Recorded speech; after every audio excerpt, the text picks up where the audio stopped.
नमस्कार, जय श्री सत जोहार। इस वक्त हमारे साथ जुड़ चुके हैं कुलदीप यादव, राष्ट्रीय अध्यक्ष हैं हिंदुस्तान सोशलिस्ट रिपब्लिकन आर्मी। अभी हाल ही में संसद में भारतीय जनता पार्टी के सांसद हैं रमेश धूरी। उन्होंने बहुजन समाज पार्टी के सांसद दानिश सरीफ पर ऐसी टिप्पणी करी है जो कि असंवैधानिक है और ऐसी भाषा संसद में प्रयोग करना क्या दर्शाता देखिए, जिन सांसद महोदय की आप बात कर रहे हैं, ये दिल्ली के बदरपुर इलाके से आते हैं और इनकी ख्याति लब्ध ये है कि ये जो है छोटे मोटे जो उद्योग लगाते हैं यूपी, बिहार, हरियाणा, पंजाब और अन्य सारे प्रदेशों, उत्तराखंड जैसे राज्यों से जा करके दिल्ली में उद्योग धंधे छोटे मोटे लगाने का काम करते हैं, उनसे वसूली करने का काम ही करते हैं। और जब कभी भी जो है हिंदू मुसलमान का दंगा हुआ तो उसमें इन्होंने बड़ी अपनी सक्रिय भूमिका निभाई, जिसका फल इनको मिला। विधानसभा का टिकट 2 बार मिला, लोकसभा का 2 बार टिकट मिला, सन 2014 में मिला, सन 2019 में मिला। और ये भाजपा ने इनको नवाजा। और आपको जानकारी हो कि नेचुरल गैस एंड पेट्रोलियम के जो है ये संसदीय कमेटी में चेयरमैन भी हैं। ऐसे लोगों को भाजपा हमेशा बढ़ाती रही है। आपको विदित होगा कि नए संसद भवन के बिल्डिंग बनने से ये पूरे देश में इस तरीके से ढिढोरा पीटा गया कि ये विशेष प्रकार का संसद भवन है, मोदी अनूठा काम कर रहे हैं। और तमाम तरह का, जबकि आप देखें जो पुराना संसद भवन था उसमें प्राप्त सांसदों की बैठने की व्यवस्था थी।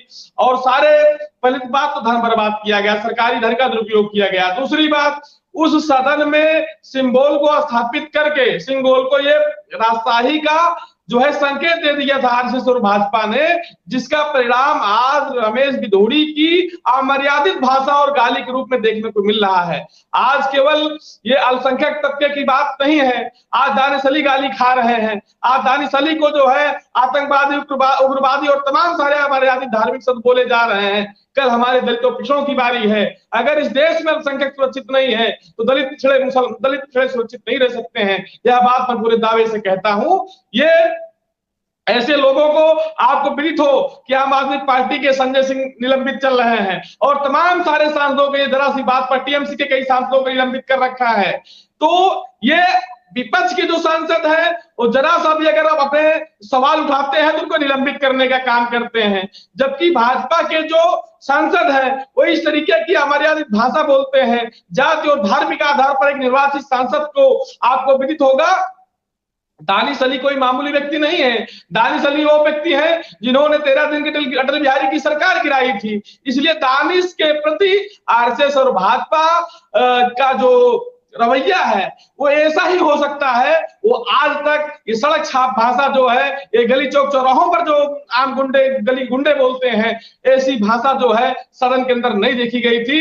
ये जाहिर सी बात है, भारत का जो संसद वर्तमान समय में जो है नया संसद बना है, इसमें जो है पूरी तरीके से दलितों और पिछड़ों और अल्पसंख्यकों के लिए ऐसी ही भाषा का उपयोग करने वाले हैं। आप देख रहे होंगे लोकसभा अध्यक्ष की कुर्सी पर जो बैठे हैं प्रोटेम स्पीकर महोदय, वो दानिश अली को बैठा रहे हैं, वो दानिश अली को चुप करा रहे हैं। वो जो है रमेश भिदोड़ी को नहीं चुप करने की बात कर रहे हैं। और उनके बगल में केंद्रीय चिकित्सा मंत्री डॉक्टर हर्षवर्धन बैठ करके मुस्कुरा रहे हैं। आप उस पूरे वीडियो को देखिए, किस तरीके से हर्षवर्धन जी मुस्कुरा रहे हैं, जबकि इनको रोकना चाहिए कि सांसद रमेश भिदोड़ी जी, ये जो है बदरपुर का और चकरपुर का और खानपुर का कोई चौराहा नहीं जहां खड़े होकर के इस तरीके से निर्वाचित सांसद को गाली देने का काम कर रहे हैं। लेकिन भाजपा के किसी नेता ने, किसी संसदीय मंत्री ने तत्काल टोकने का काम नहीं किया। संसदीय मंत्री भी वहां बैठे हुए थे, उन्होंने भी कोई प्रतिक्रिया देने की बात नहीं की। जब वो विपक्ष पूरी तरीके से घिर गए,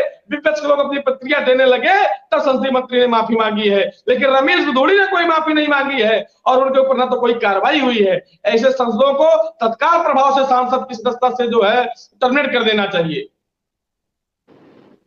जो जो रमेश भिदोड़ी जी हैं वो भाजपा सांसद होने के पहले आरएसएस के प्रचारक रहे। तो आरएसएस, बीजेपी और हिंदूवादी संगठनों के द्वारा जिस तरीके से देश में नफरत का जो बाजार लगाया जा रहा है, मुसलमानों के प्रति वो जहर उगलने का काम किया जा रहा है। कल तक तो चौक चौराहों पर ऐसी भाषा का प्रयोग होता था, लेकिन आज सदन में इस तरीके से बयानबाजी करी गई है। इससे आने वाले वक्त में क्या लगता है बीजेपी और आरएसएस की जो ये जहर उगलने वाली स्थिति है, इससे क्या प्रभाव पड़ने वाला है?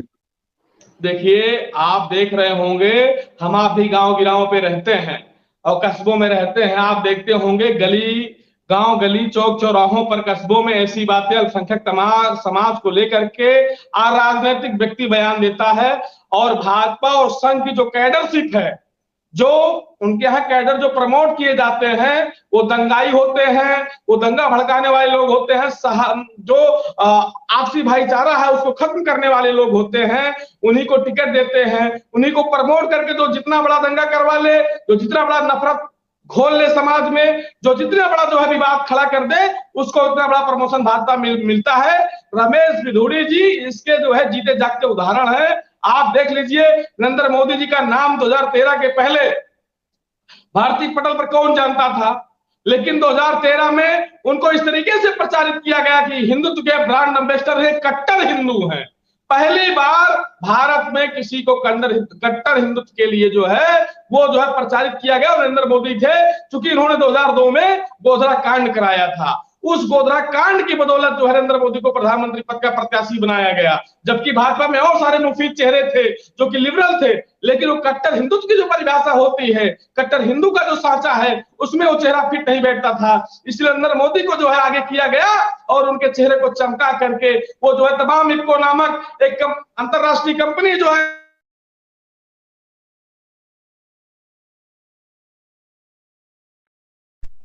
चेहरे को प्रचारित करने का काम किया और मोदी के नाम को पटल पर छाने का काम किया। वैसे ही दिल्ली के अंदर वही रोल रमेश बिधूड़ी जी का है। बदरपुर के इलाके में मैं रहा हूँ, वहां जयपुर तमाम सारे इलाकों में घूमा हूँ, खानपुर बदरपुर में, लाल कुआं में, पूरे एरिया को जानता हूँ। जामिया हमदर्द भी उस एरिया में आता है। मैं सारे जो है उस एरिया को मैं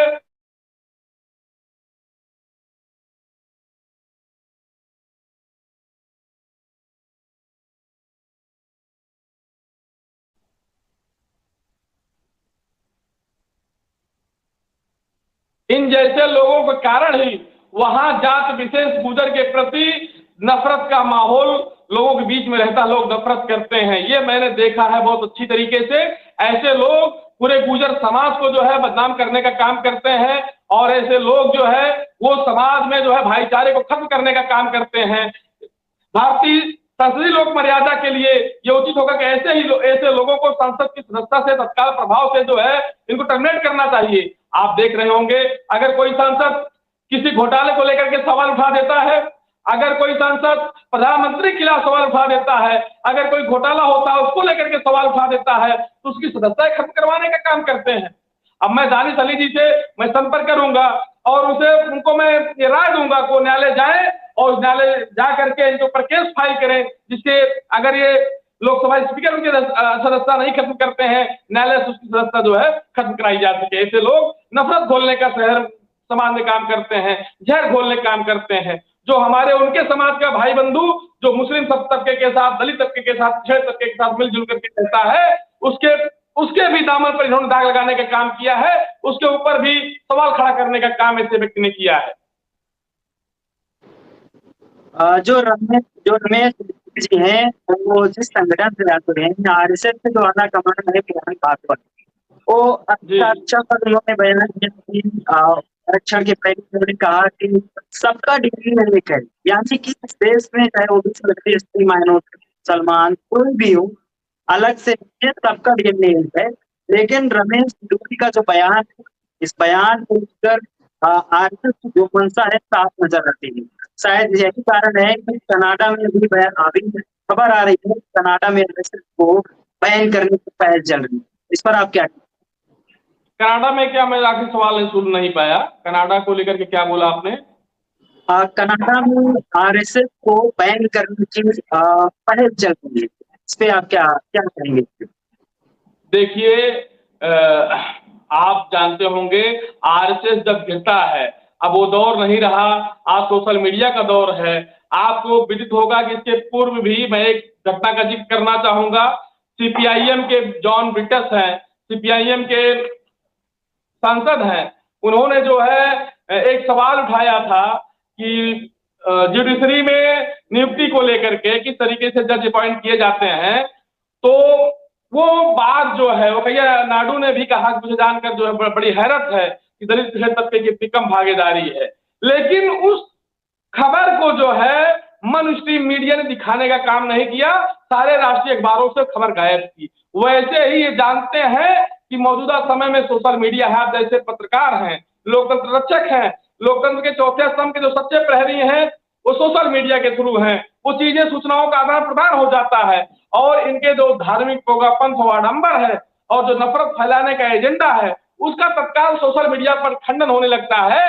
इसलिए ऐसे खंडन से घबरा करके मोहन भागवत ऐसी बयानबाजी देते हैं, सबका डीएनए एक है, लेकिन जब उनके द्वारा पाले हुए गुर्गे, जब उनके द्वारा भेजे हुए दंगाई और नफरती और ये जो तमाम तरह के गुंडे लुच्चे लफंगे लोग हैं, ये संसद पहुंच करके एक निर्वाचित सांसद के खिलाफ, अपने साथी के खिलाफ इस तरह की बयानबाजी करते हैं, ये उस बयान पर और उनकी सोच पर ये सीधा प्रदर्शित करने का काम करता है कि ये जो है इनके कथनी और करने में जमीन आसमान का अंतर है। ये आपस में भाईचारे की बात तो करते हैं, ये आपस में मंचों से दलितों पिछड़ों के हिमायती होने की बात करते हैं, यहाँ तक कि दलित को भी कहते हैं कि जो है क्या बोलते हैं वो भी क्षत्रिय है, वो चर्म क्षत्रिय है। लेकिन मैं पूछना चाहता हूं, जब हाथरस में एक बेटी का बलात्कार होता है तब योगी आदित्यनाथ की सरकार पूरी तरीके से जेसो से लेकर के एसपी से लेकर के डीजीपी तक मुख्यमंत्री साथ खड़ा रहता है और बलात्कारी के समर्थन में सभाएं होती है और उनके खिलाफ कोई कार्रवाई नहीं होती।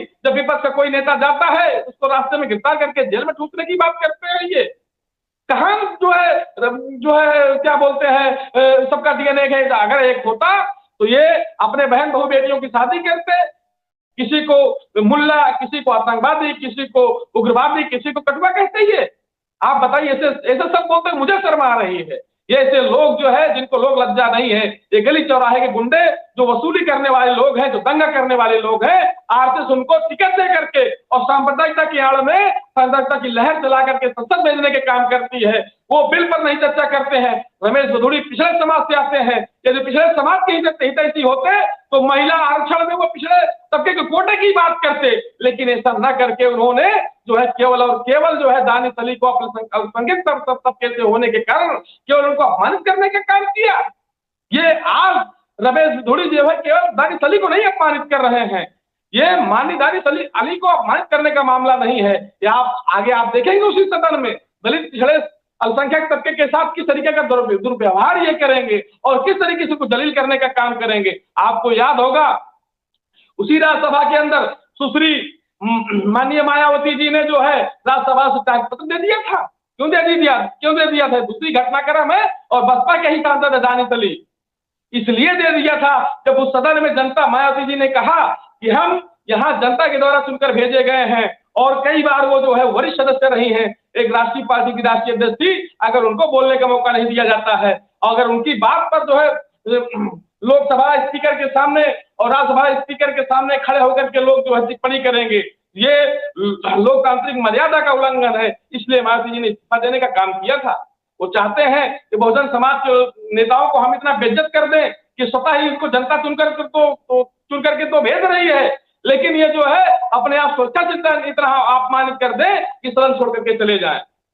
लेकिन आप लोगों ने देखा होगा कि कांग्रेस अध्यक्ष राहुल गांधी जी पहुंचे जो है दानिश अली के आवास पर, उनका हौसला अफजाई किया है और भारत के तमाम जो है दलित पिछड़े अल्पसंख्यक तबके के लोग या जो सामाजिक न्याय पसंद लोग हैं वो बात कर रहे हैं, उनकी हौसला अफजाई कर रहे हैं और उनके साथ खड़े रहेंगे और कंधे से कंधा मिला करके उनके साथ सड़क से लेकर न्यायालय तक की लड़ाई लड़ने का काम करेंगे।